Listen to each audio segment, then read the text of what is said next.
বিবাহের বৈঠকে গায়ে বাঁধার যে আদর্শ আছে এটা একেবারেই নোংরা আদর্শ, এটা একেবারেই বেহায়া আদর্শ। অবাক কথা, যেখানে বর বসে আছে সেখান থেকে 15-20 জন লোক ওই মহিলার কাছে গেল, চ্যাংড়া ছুল্লু গেল, আর মৌলানা সাহেব গেল, গিয়ে বলছে এত নগদ এত বাকি, তোমাকে বিবাহ করতে এসেছে, তুমি তাকে স্বামী সত্ত্বে কবুল করো। ও তখন 3 বার কবুল করলো। এরা সবাই এসে এবার বরের পাশে দাঁড়ালো। এই বসে থাকা লোকগুলি বলছে আপনারা কে? তখন ওরা বলছে আমরা এই বিবাহের উকিল। বলছে মেয়ে কবুল করেছে? জি করেছে। আপনারা শুনেছেন? জি শুনেছি। তাহলে বসেন, মনে হচ্ছে হিন্দুর বিবাহ লেগেছে, কলার গাছের চতুর্দিক দিয়ে ঘুরে ধর্ম পাগল হয়ে গেছে। মেয়ের কাছে বিবাহ পড়ানো হারাম। দেখি কোন মায়ের বেটা কথা উল্টাতে পারে। কিয়ামত পর্যন্ত সময় থাকলো। কাজী সাহেবের খাতাতে 4 জন সাক্ষী আছে। কাজী সাহেবের এই খাতা টয়লেট পেপার হিসেবে ব্যবহার করতে হবে। এমন কোনো মায়ের বেটা কিয়ামত পর্যন্ত জন্ম নিবে না যে কাজী সাহেবের খাতার বৈধতা দিতে পারে। এই ছেলে, জেনা প্রমাণ করতে হয় কয়জন সাক্ষী দিয়ে? 4 জন সাক্ষী দিয়ে। কাজীর খাতায় 4 জন সাক্ষী আছে। তাহলে কি কাজী সাহেব এটা জেনা প্রমাণ করছেন নাকি? জি না, 2 জনই সাক্ষী হতে হবে, এটাই চূড়ান্ত। মহিলার পক্ষ থেকে নয়, পুরুষের পক্ষ থেকে নয়। একটা বিবাহ বৈধ হতে হবে, যার জন্য 2 জন সাক্ষী লাগবে। আল্লাহর নবী বলেন লা নিকাহা ইল্লা বিওয়ালিন, বাপ ছাড়া বিবাহ চলে না, অভিভাবক ছাড়া বিবাহ চলে না। লা নিকাহা ইল্লা বিশাহিদাইনে, 2 জনের সাক্ষী ছাড়া বিবাহ চলে না, এটাই চূড়ান্ত। আর এই যুবতীরা তাকে হলুদ মাখাবে, চিল্লাচিল্লি করবে, এইসব নোংরা আদর্শ ত্যাগ করতে হবে। রাসূলের পদ্ধতিতে ফিরে আসতে হবে। বর কেবলামুখী হয়ে মুখে রুমাল দিয়ে চুপচাপ বসে থাকবে, এমনটা হতে পারে না। আমি যখন বিবাহের বৈঠকে কথা বললাম, আমার মামা শ্বশুর 16 গাড়ি বাড়ি গেছিলেন, একবারে লাফ দিয়ে উঠে গেলে নিয়ে যেতে থেকে বিবাহের মঞ্চ থেকে, বিবাহ দিব না, বিবাহ উঠিয়ে দাও। আমার শ্বশুর বাড়িতে ঢুকে খুব লাফালাফি করতে লাগলেন। আমার শাশুড়ি সবাকে বললেন চুপ থাকো, সব যে যা বলছে বলতে দাও। আমার ভাই চিল্লাচিল্লি করে চলে যাবে, তোমরা কেউ কিছু বলো না। আমার মামা শ্বশুর খুব লাফালাফি করলো। যেই বর বিবাহের বৈঠকে বসে কথা বলে, এখানে বিবাহ দিব না, বর কথা বলতে পাবে না, আরে মোহর দিব আমি, আর কথা বলবে আমার বাপ, এ আবার কোন কথা? ধর্ম পাগল হয়নি, কথা আমাকেই বলতে হবে। আমি বর হিসেবে বসেছি, আপনার ছেলেকে কথা বলতে হবে। 10 টাকা মোহর করবে না 20 টাকা মোহর করবে, সে তার বাপের সাথে পরামর্শ করতে পারে, সেটা ভিন্ন কথা। বিবাহের সাথে যত নিয়ম আছে সবই নোংরা আদর্শ। স্কুল কলেজে যত নীতি আছে সবই নোংরা আদর্শ। এইগুলো রাসূল সাল্লাল্লাহু আলাইহি সাল্লামের আদর্শ নয়, এগুলো হতে পারে না, এগুলো ত্যাগ করতে হবে জরুরিভাবে। গাড়িটা রাস্তার ডান দিকে যাবে, এটা রাসূলের আদর্শ, যাচ্ছে বাম দিকে, এইটা রাসূলের আদর্শ নয়। তুমি তওবা করো, তোমার পাপ ক্ষমা হয়ে যাবে। মহিলাটি বলছে মালিক, আরে আপনি আমাকে সেভাবে ফিরিয়ে দিতে চাচ্ছেন? মাইজ ইবনে মালিকের বিচার না করে যেভাবে ফিরিয়ে দিচ্ছিলেন, ওয়ান্না হুবলা মিনাজ জিনা, আমার পেটে অবৈধ সন্তান রয়েছে, দয়া করে আমাকে ফিরিয়ে দিন না, বিচার করে দেন। আল্লাহ রাসূল বললেন আচ্ছা ঠিক আছে, এর যেই হাতটা তালে দিই, বাড়ি চলে যাও, যেদিন বাচ্চা প্রসব হবে সেদিন আসো, বিচার করে দিব।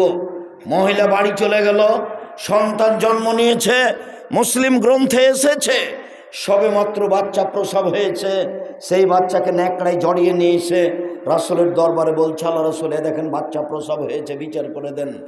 দৃশ্য দেখে আল্লাহ রাসূল বললেন এর যেই বাড়ি ফিরে দাও, ফারজাই হে, বাচ্চাকে দুধ খাওয়াও, হাত্তা তাপ্তে মিহে, যেদিন বাচ্চা দুধ ছেড়ে দিবে সেই দিন আসো, বিচার করে দিব। মহিলা বাচ্চা নিয়ে চলে গেল, 2 বছর যাবৎ বাচ্চাকে দুধ পান করালো। বাচ্চা মায়ের দুধ খাবে 2 বছরের পরেও, 2 বছর 3 বছর 4 বছর খাবে, কোনো সমস্যা নেই। দুধ মা প্রমাণ করার জন্য 2 বছরের সময়সীমা। 2 বছর পরে বাচ্চা নিয়ে বিচারালয়ে উপস্থিত, বাচ্চার হাতে 1 টুকরা রুটি রয়েছে, বাচ্চা খাদ্য খেতে পারে। এসে বলছে আল্লাহর নবী, এই দেখেন বাচ্চা খাদ্য খেতে পারে, বিচার করে দেন। আল্লাহর নবী বাচ্চাটাকে একজন মুসলমানের হাতে সমর্পণ করলেন। বললেন, সঙ্গী সাথী, এই যাবো বেহা, তোমরা একে মাঠে নিয়ে যাও। সদ্রেহা, মাঠে নিয়ে গিয়ে গর্ত খুঁড়ে বুক পর্যন্ত পুঁতে দাও। ফার্জে মুহা, এরপরে তোমরা ইট ঢেল পাথর দিয়ে চতুর্দিক থেকে তাকে মেরে ফেলো। সাহাবীগণ বলছেন, আমরা তাকে মাঠে নিয়ে গেলাম, গর্ত খুঁড়ে বুক পর্যন্ত মাটিতে পুঁতে দিলাম, চতুর্দিক থেকে ইট ঢেল পাথর মারতে লাগলাম। খালিদ বিন ওয়ালিদ বলেন, একটা পাথর আমি তার মুখের উপরে মারলাম।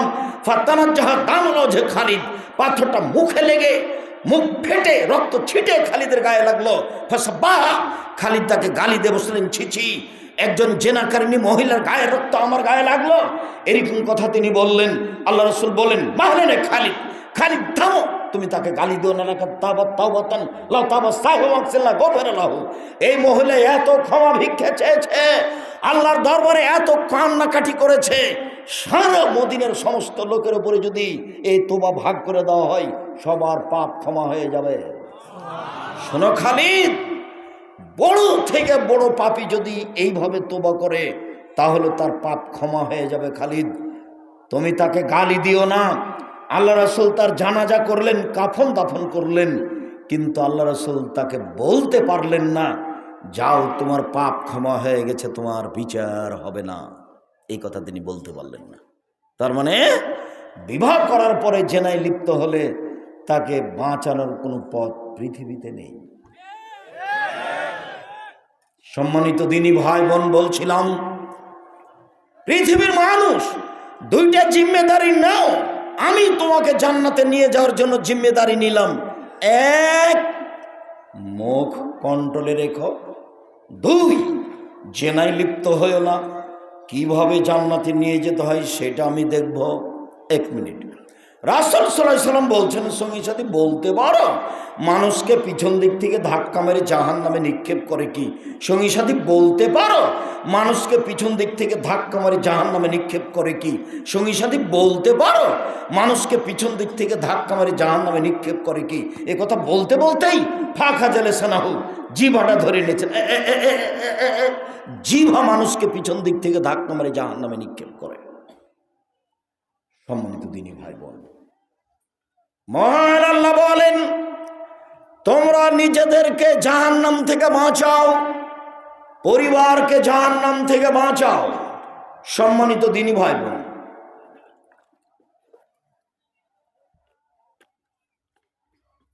নিজেকে জাহান্নাম থেকে বাঁচাবেন, পরিবারকে জাহান্নাম থেকে বাঁচাবেন। যারা সহযোগিতা চাচ্ছে তারা মনে হয় খুব বেশি পয়সা খরচ করে ফেলেছে, যার কারণে বারবার আমাকে বলছে, যদিচ এই প্রোগ্রাম আর দাওয়া ইলাল্লাহ, আর দাওয়া ইলাল্লাহ মানে এই দেশে সারা দেশ জুড়ে যারা মক্তব ভিত্তিক দাওয়াত দিতে যায়, শিক্ষা কার্যক্রম চালাতে চায়, তাদেরই এই প্রোগ্রাম। হঠাৎ একদিন দেখছি গাড়ির গায়ে লেখা আছে আর দাওয়া ইলাল্লাহ। তো আমি বলছি, আব্বু, আর দাওয়া ইলাল্লাহ গাড়ির গায়ে লেখা আছে, এটা কি?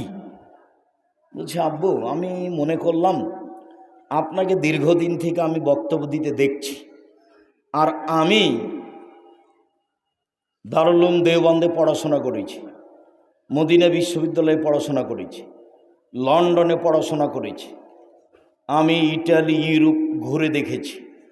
তাতে দেখেছি যে ইহুদি খ্রিস্টান জ্ঞান বিক্রি করে আমাদেরকে কাজে লাগিয়ে রেখেছে। আমরা দিন মজুর, ওরা জীবিকা নির্বাহ করে জ্ঞান বিক্রি করে, বিদ্যা বিক্রি করে, আর আমরা তাদের দিন মজুর হিসাবে কাজ করি।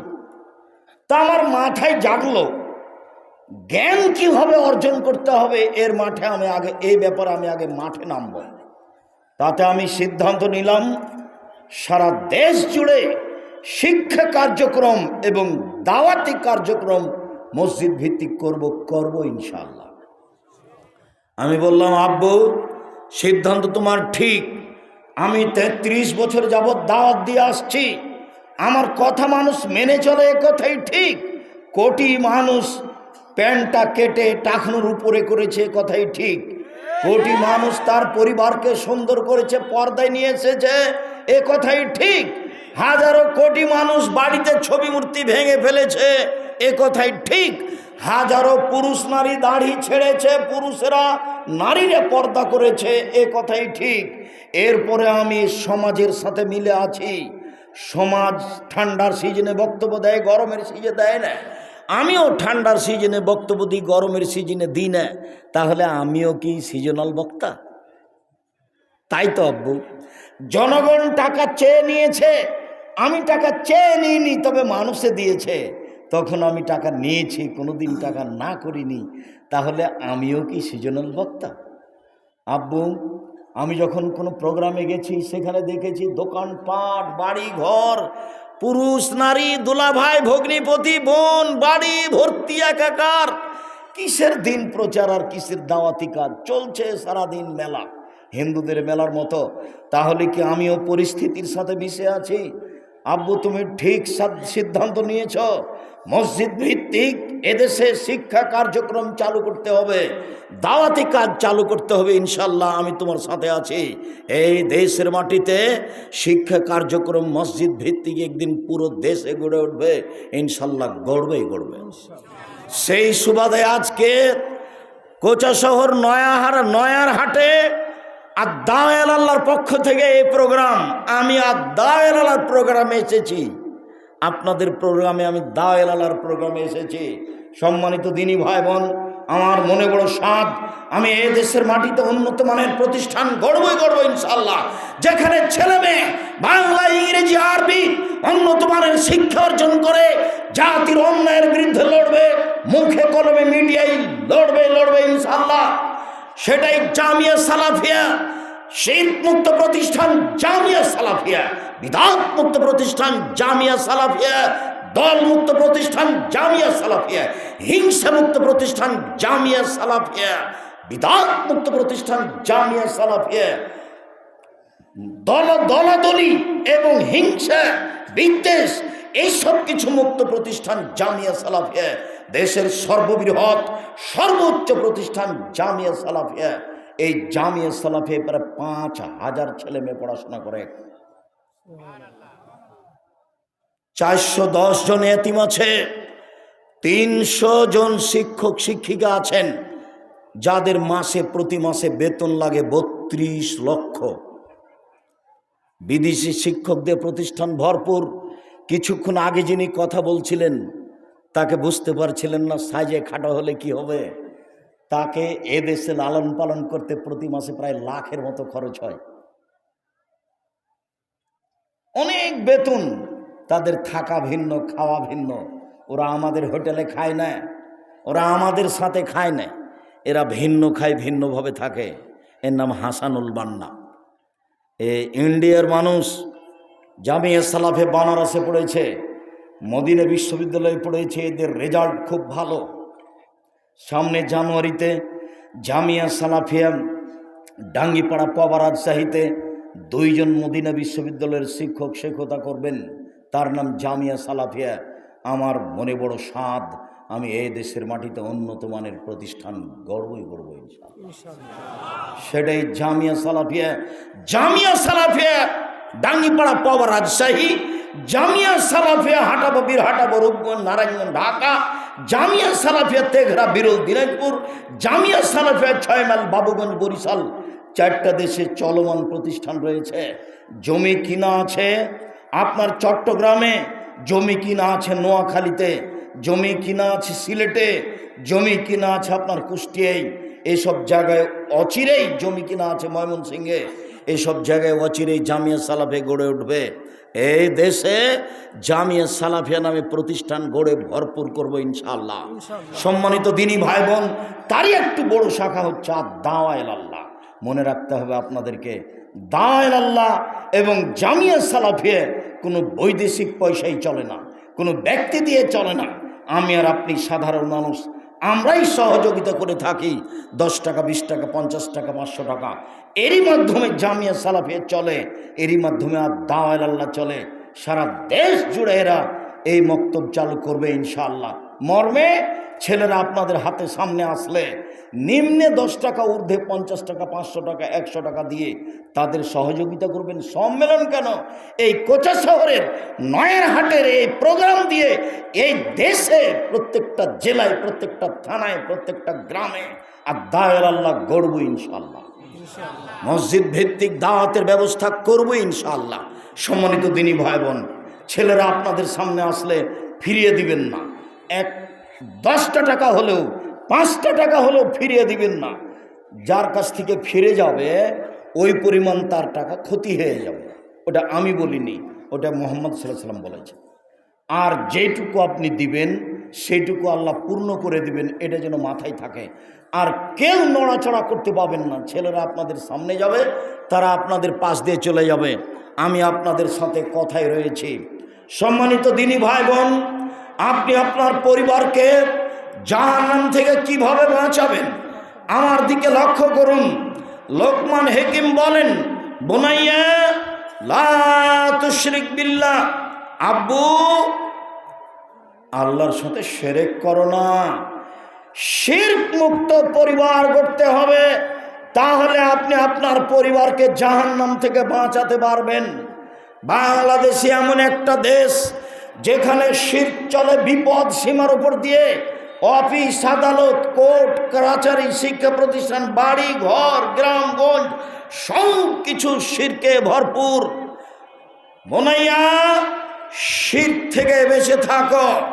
পরিবারকে যদি শিরক মুক্ত করতে পারেন তাহলে আপনি আপনার পরিবারকে জাহান্নাম থেকে বাঁচাতে পারবেন। 1, 2 মরু আওলাদাকুম বিসসালাত আহম আপনাও সাবে শুনি না, তোমরা তোমাদের ছেলে মেয়েকে সালাত আদায় করতে বলো। এই বাচ্চা বসো। ওই যে বাচ্চাটা হাঁটছে আপনি তো দেখতে পাচ্ছেন, ওর দিকে যে দেখবে সে তো আমার কথা বুঝতে পারবে না। যারা আপনাদের কাছে যাচ্ছে আপনার ঠান্ডা গতিতে আপনি তাকে বিদায় করেন, আর আমি খুব তাড়াতাড়ি আপনার বিরক্তির আগে কথা শেষ করব। আপনি কথার মধ্যে উঠে পরিবেশ নষ্ট করিয়েন না। আপনাকে আমি অনেক ভালোবাসি, আপনি আমার দিনী ভাই, আপনি আমার দিনী বোন, আপনাকে আমি অনেক ভালোবাসি। সম্মানিত দিনী ভাই বোন, তোমরা তোমাদের ছেলে মেয়েকে সালাত আদায় করতে বলো 7 বছর বয়সে। অজরে বহুম আলাইহা ওহম আপনা আশরে সেনিনা, পিটিয়ে সালাত আদায় করাও 10 বছর বয়সে। 15 বছর বয়সের ছেলে নামাজ পড়ে না, তার বাপ বেঁচে আছে, এই কথা সত্য নয়, এই কথা মিথ্যে। এই ছেলে, তোমার বয়স 15, তুমি সালাত আদায় করো না, এটা তোমার বাপ নয়, এটা তোমার সৎ বাপ, এটা তোমার চাচা। আমি যদি একে তোমার চাচা প্রমাণ করতে না পারি আমি জাতির সামনে বক্তব্য দেব না। আব্দুর রাজ্জাক সাহেব বলেন কি, আপনি আমার বাপকে আমার চাচা প্রমাণ করবেন কিভাবে? এই ছেলে, তোমার চাচা আমি প্রমাণ করতে পারবো না মানে বলো কি তুমি? আল্লাহর নবী বলছেন, মান ওয়ালাদা লাহু ওয়ালাদুন ফালিহুসান ইসমাহু, কারো যদি ছেলে মেয়ে জন্ম নেয় সুন্দর একটা নাম রাখতে হবে, শিষ্টাচার শিখিয়ে দিতে হবে। তোমার নাম লিটন, বলো এটা কি সুন্দর নাম? নাম হতে হবে ইসমাইল, ইসুফ, ইসহাক, ইয়াকুব, ইব্রাহিম, দাউদ, সুলাইমান, আদম, মুসা, ঈসা নবীদের নাম।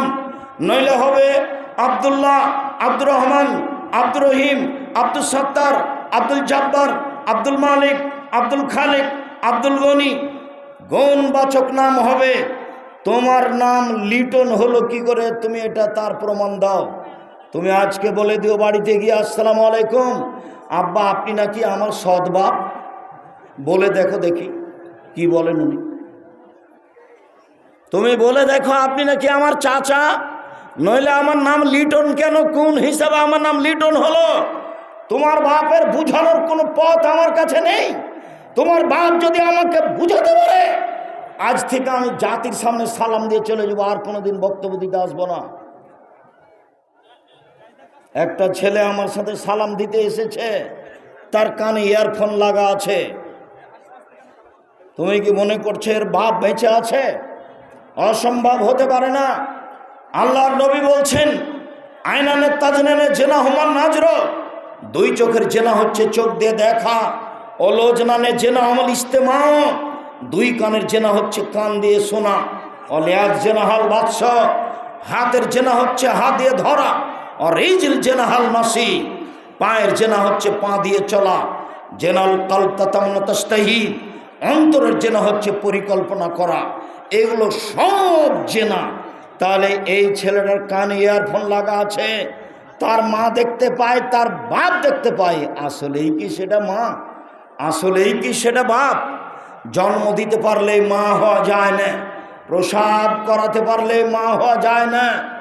নীতির নাম মা, নীতির নাম বাপ। সম্মানিত দিনী ভাই বোন, রাসূল সাল্লাল্লাহু আলাইহি সাল্লাম বলেন,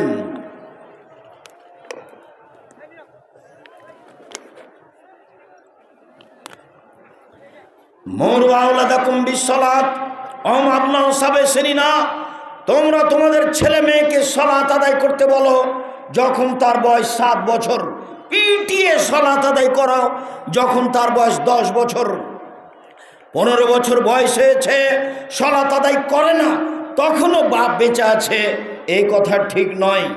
কাপুরুষ হয়ে বাপ স্বীকৃতি দিয়ে জাতির ক্ষতি করে, পরিবারের ক্ষতি করে সফলতা অর্জন করা যায় না। সম্মানিত দিনী ভাই বোন, 3 রাসূল সাল্লাল্লাহু আলাইহি সাল্লাম বলেন, একরাহুল কালামা কাবলাল ইশায়ে, একরাহুল নাওমা কাবলাল ইশায়ে, একরাহুল কালামা বাদাল ইশায়ে।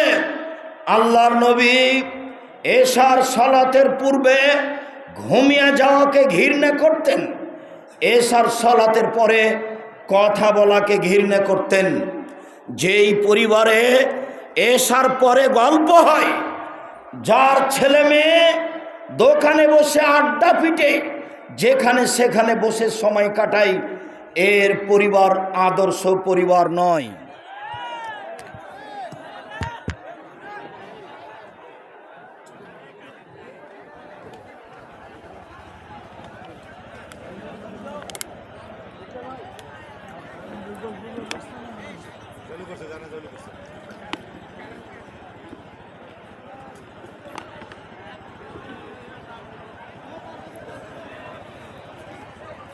সম্মানিত দিনী ভাই বোন,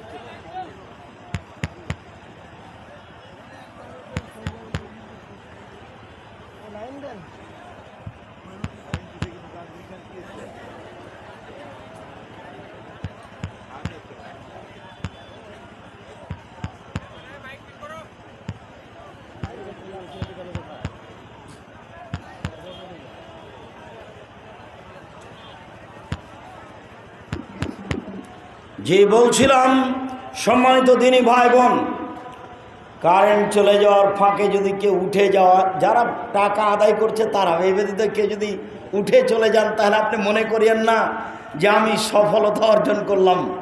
এটা আপনার বোকামির পরিচয়, এটা হলো আপনার বোকামির পরিচয়। আমি তো আছি, আমি তো আছি, আপনি কেন চলে যাবেন? আমি তো আর নির্বাচন করতে আসিনি, ভোট চাইতে আসিনি। 3, যেই পরিবারের ছেলে এশার সালাতের পরে আড্ডা পিটে বাড়িতেও বাহিরে গল্পে লিপ্ত থাকে, মোবাইল নিয়ে ব্যস্ত থাকে, সেই পরিবার আদর্শ পরিবার নয়। 4, মান কানাত লাহু ওয়ালিদা ফাআল্লামা ফাসানা তালিমাহা ওয়াদাবাহা ফাসানা তাদিবাহা। যার বাড়িতে কাজের মেয়ে আছে, সে কাজের মেয়েকে শিখিয়ে দিল, সুন্দর শিখিয়ে দিল, শিষ্টাচার শিখিয়ে দিল, সুন্দর শিষ্টাচার শিখিয়ে দিল, তার ডবল নেকি হবে।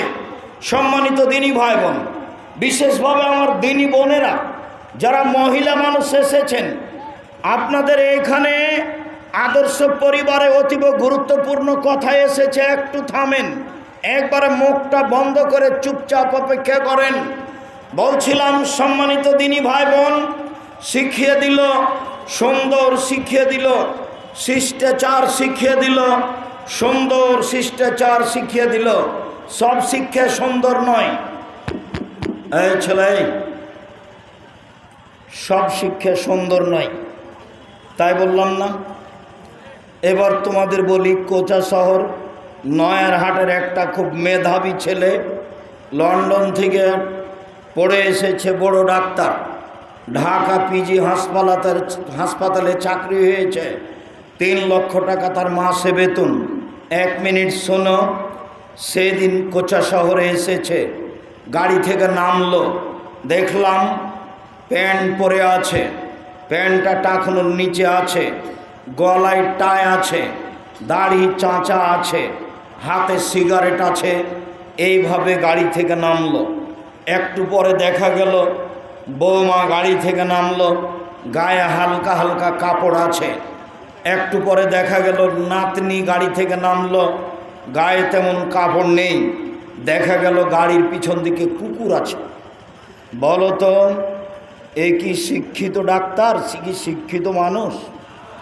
আরও শোনো, যখনও প্রেসক্রিপশন লেখে ডাক্তার রুগীর, ও জানে যে যেই কোম্পানির ওষুধ লিখছে এর চেয়ে ভালো কোম্পানির ঔষধ আছে, ও ওইটা না লিখে যেই কোম্পানি তাকে টাকা দিয়েছে সেই কোম্পানির ওষুধ লিখে দিল।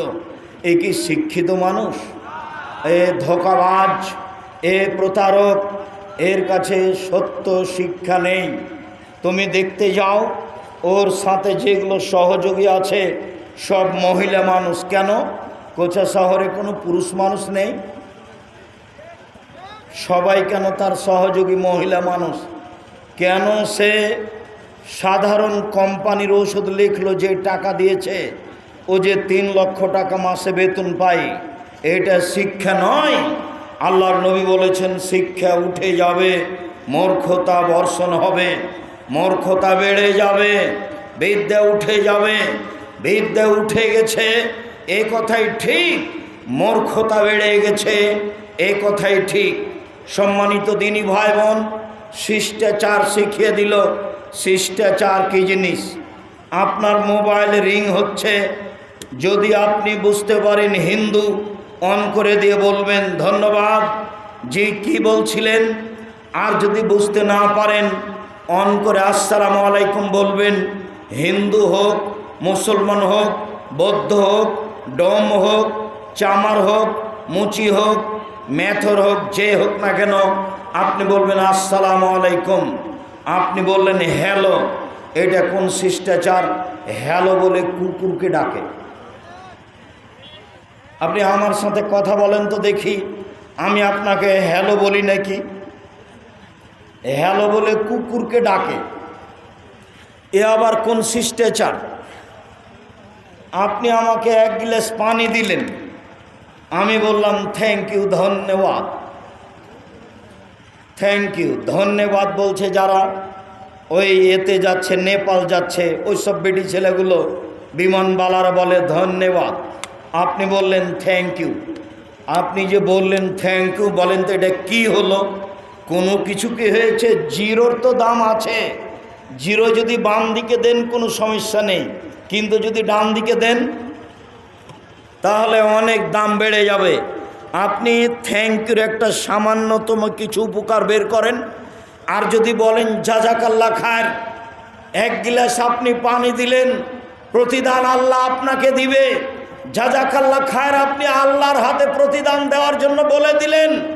আমি মানুষ, আপনার কি উপকার করব? আপনি যদি লন্ডনে বিপদে পড়েন আর আমি যদি জাযাকাল্লাহ খায়ের বলি, আল্লাহ আপনাকে প্রতিদান লন্ডনে দিবে। কেন? আমি প্রতিদান কাকে দিতে বললাম? আল্লাহকে দিতে বললাম। আর আপনি বললেন থ্যাংক ইউ। বলেন তো আপনি প্রতিদান কাকে দিতে বললেন? শিষ্টাচার ভিন্ন জিনিস। সম্মানিত দিনী ভাই বোন, শিষ্টাচার নবীগণের ছিল 10টা শিষ্টাচার, নবীগণের ছিল 10টি বৈশিষ্ট্য। নবীগণের ছিল 10টি শিষ্টাচার। এক হল্লোহা, দাড়ি বড় করতে হবে, দাড়ি চেঁচে ফেলা হারাম, দাড়ি ছোট করা হারাম। দাড়ি চেঁচে ফেললে পুরুষত্বা শক্তি কমে যায়, দাড়ি চেঁচে ফেললে আল্লাহর পক্ষ থেকে অভিশাপ নেমে আসে। দাড়ি চেঁচে ফেললে মহিলা মানুষ মহিলা মহিলা লাগে, নারী নারী লাগে। নারীর সাদৃশ্য হলে আল্লাহর পক্ষ থেকে অভিশাপ হয়, নবীগণের শিষ্টাচার ছুটে যায়। এক, দাড়ি বড় করতে হবে, আপোষ নেই। 2, কাসু সাহেব, মোচ কেটে ফেলতে হবে, কেঁচি দিয়ে কাটতে হবে, ব্লেড দিয়ে নয়, পুরুষের পরিচয় থাকতে হবে। 3, কাসুল আজফারে, নখ কেটে ফেলতে হবে। সব নবীর বৈশিষ্ট্য নখ কেটে ফেলা। যাদের নখ বড় আছে কেটে ঘুমাতে হবে। অনেক মহিলার নখ বড় আছে, নখ বড় রাখা হারাম। নবীদের নীতির উল্টা। মহিলারা নখে মেহেদি দিতে পাবে না, মহিলারা নখে নেইল পালিশ দিতে পাবে না, মেহেদি দিবে। ওরা হাতের নখে মেহেদি দিবে, পায়ের নখেও দিবে। ওরা মেহেদি দিতে বাধ্য, হাতের নখেও দিবে, পায়ের নখেও দিবে। পুরুষ মানুষের হাতে মেহেদি দেওয়া হারাম। মেয়েরা নখে মেহেদি দিবে বাধ্য, পায়েরও দিবে, হাতেরও দিবে। কপালে টিপ দেওয়া নিষেধ। সম্মানিত দিনী ভাই বোন, হিন্দু মেয়েদেরকে 10টি পদ্ধতিতে বিবাহ করা হয়।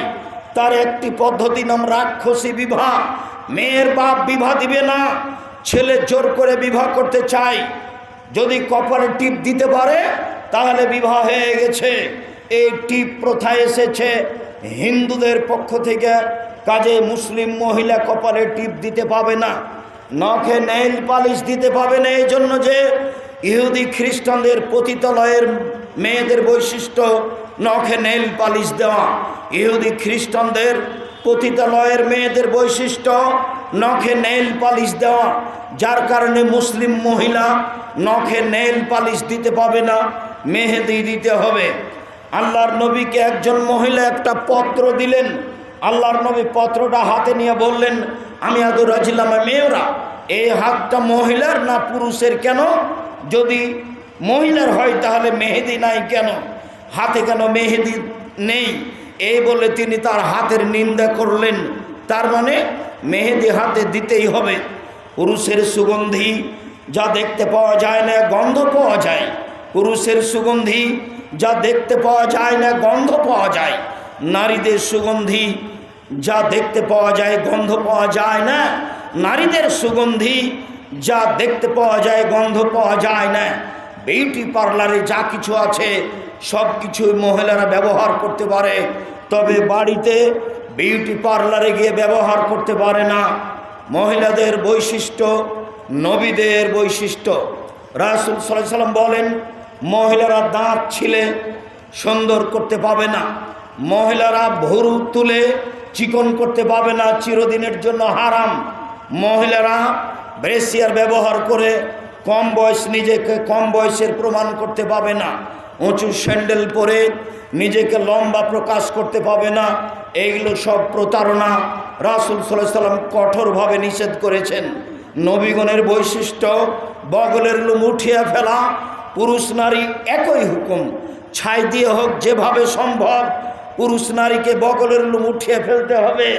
নবীগণের বৈশিষ্ট্য, হালাকুল আনাতে নিচের লোম পরিষ্কার করতে হবে, যেভাবে সম্ভব, যেভাবে সহজ, যা দিয়ে সহজ, যা দিয়ে সম্ভব। ঊর্ধ্বে টাইম 40 দিন, 40 দিন পার হলে গুনাহগার হবে। পেশাব পায়খানার পরে পানি দিয়ে পবিত্রতা অর্জন করতে হবে। আগে ঢেল টিস্যু পেপার পরে পানি, এইটা না জায়েজ। আগে ঢেল টিস্যু পেপার পরে পানি, এটা জায়েজ নয়। পেশাব পায়খানার পরে পানি দিয়ে পবিত্রতা অর্জন করতে হবে, এ কথাই ঠিক। 40 কদম হাঁটা নোংরামি, পায়ের উপরে পা ওঠানো বেহায়াই, খক খক করে কাশা লজ্জা শরম না থাকার প্রমাণ। কি আপনি আমাকে বুঝাতে চান? আপনি যে ঢেল নিয়ে কুলুক নিয়ে 40 কদম হাঁটছেন, আপনি পবিত্রতা অর্জন করে জান্নাত কিনতে চান, আপনার স্ত্রীর জান্নাত লাগবে না? ওকে একটু ঢেল নিয়ে 40 কদম হাঁটতে বলেন না, তাহলে বোঝা যাবে কেমন পবিত্রতা। ও যদি 40 কদম হাঁটে ঢেল নিয়ে, তাহলে পুরুষকে কেমন কেমন লাগবে। তো পুরুষও যদি ঢেল নিয়ে 40 কদম হাঁটে, মহিলা যদি দেখে, তাহলে তাকেও কেমন কেমন লাগবে। অতএব এই নীতি কখনো ইসলামের হতে পারে না। পানি দিয়ে পবিত্রতা অর্জন করতে হবে। পানি না থাকলে ঢেল টিস্যু পেপার দিয়ে পবিত্রতা অর্জন করতে হবে। এটাই চূড়ান্ত সুন্নাত। জাতির যদি রাস্তাঘাট করে দিতে না পারি, জাতির যদি স্কুল কলেজ করে দিতে না পারি, জাতিকে চূড়ান্ত সঠিক ধর্ম দিতে পারবো ইনশাল্লাহ। ধর্মের ব্যাপারে জাতিকে ফাঁকি দিয়ে পরকাল হারাতে রাজি নই।